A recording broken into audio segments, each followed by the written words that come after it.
In this video, I'm going to discuss with you what happens to your Social Security payment in an inflationary or hyperinflationary environment. Coming up next on Holy Schmidt. Holy Schmidt! Many retirees are concerned with what's happening with inflation. They see gas prices going up, they see housing prices going up, they see costs of goods and services going up, and the predictability of the drivers of this are not what they were in the past. Historically, you could predict what was happening with prices by what was happening with interest rates and unemployment rates. Low interest rates and low unemployment rates often meant that inflation was right around the corner. This is because people with access to money, low interest rate money, and a job, a good job, usually when there's low unemployment, have a tendency to buy things. The more they buy, the more prices go up. The government doesn't want prices to go up. In fact, they want prices to go down. They want goods and services provided to the masses at prices that they all, or virtually all, can afford. The government uses interest rates to cool things off when things get too heated. If they raise rates, the cost of doing business goes up, and the business has to raise their own prices in order to cover their costs. Higher prices means that people buy less, and buying less drives prices back down.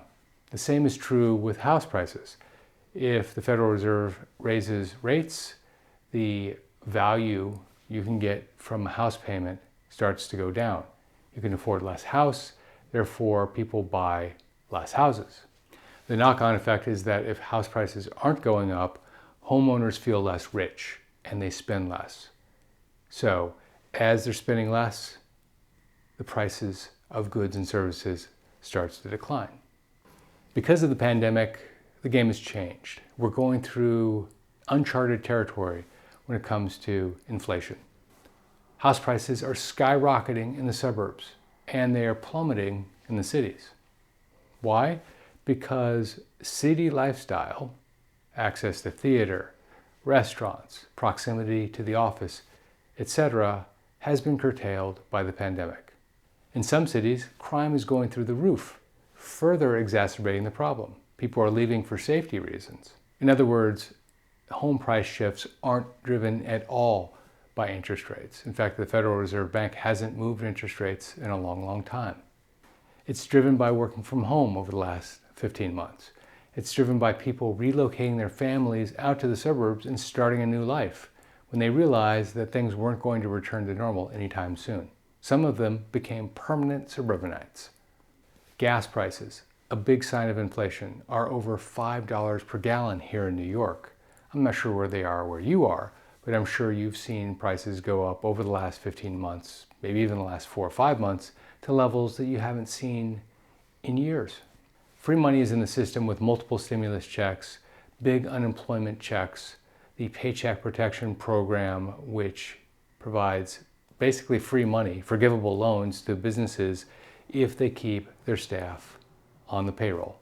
Importantly, there's a lot more to do to get back to normal. Many travel and entertainment businesses are on their knees. Some of them are completely out of business and never coming back. So now our government and governments around the world are faced with the decision. Do we continue to add stimulus in all forms into the system to get us back to normal, or do we worry about inflation? The bias globally is to worry about inflation later and get things back to normal as soon as possible. So what does that do to your Social Security payment? Well, if inflation happens, then your cost of living adjustment will adjust. Let's talk about that, but before we do, please make sure you click subscribe notifications so that you get alerted the next time I post a video.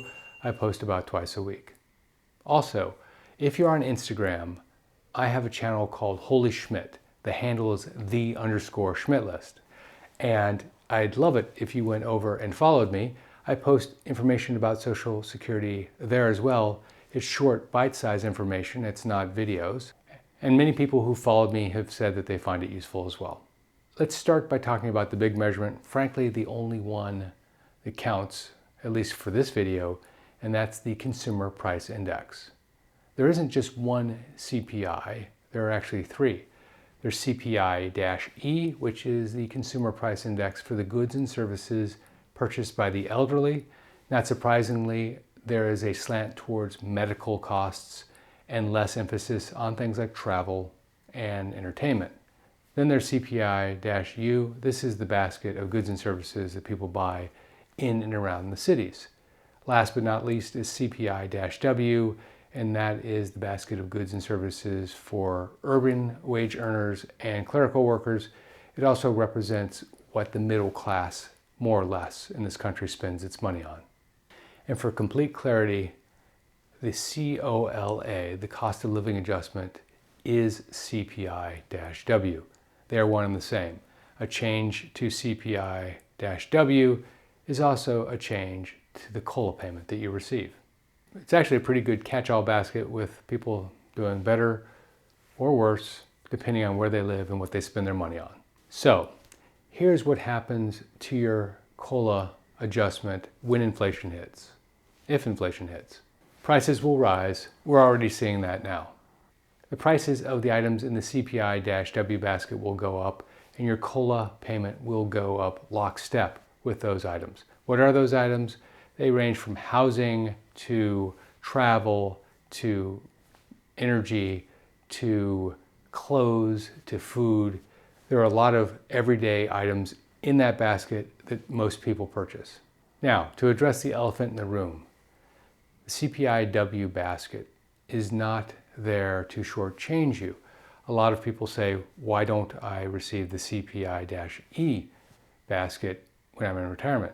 It's a fair comment, but also note that cpi-e is much more important when you're in your 80s than when you're in your 60s.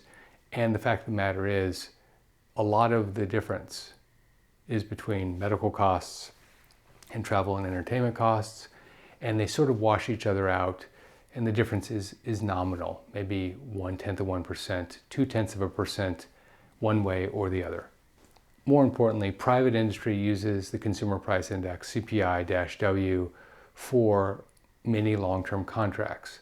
If a business signs a 30-year lease, for example, they have to inflation adjust the lease payments every month or every year anyway, and they'll use the cpi-w basket in many cases to do this. The same thing happens with long-term supply contracts. If I'm a buyer and you're a seller, you need certainty that 20 years from now, you're not selling me products at fire sale prices when you could be selling them for much, much more. So you build in an inflationary component. Often that inflationary component is cpi-w.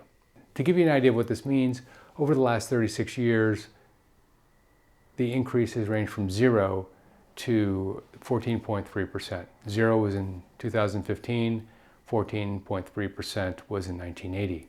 Now, what does this mean for you? Practically speaking, it means that if we do hit inflationary or hyperinflationary times in the near future, you're protected, more or less.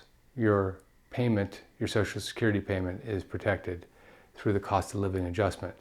Now all you have to hope for is that your retirement assets will grow as quickly and as favorably as Social Security will if we hit high inflation. By the way, I have included a link below to the Bureau of Labor Statistics so that you can see for yourself what cpi-w is. They release it monthly, and the most important one is going to be the one coming up on year end. That will be the one which determines year over year what your COLA payment adjustment is going to look like. You'll be able to determine what the number is going to be before most people, because you actually know how it's calculated. If you like this video, please make sure you click subscribe and notifications. I work very hard to get what's happening out there in here for you as soon as possible. And by clicking subscribe and notifications, you'll get alerted as soon as I post a video. Also, check out this video on the average net worth of people in retirement at age 65, 70, and 75. This is Jeff Schmidt. Thanks for watching.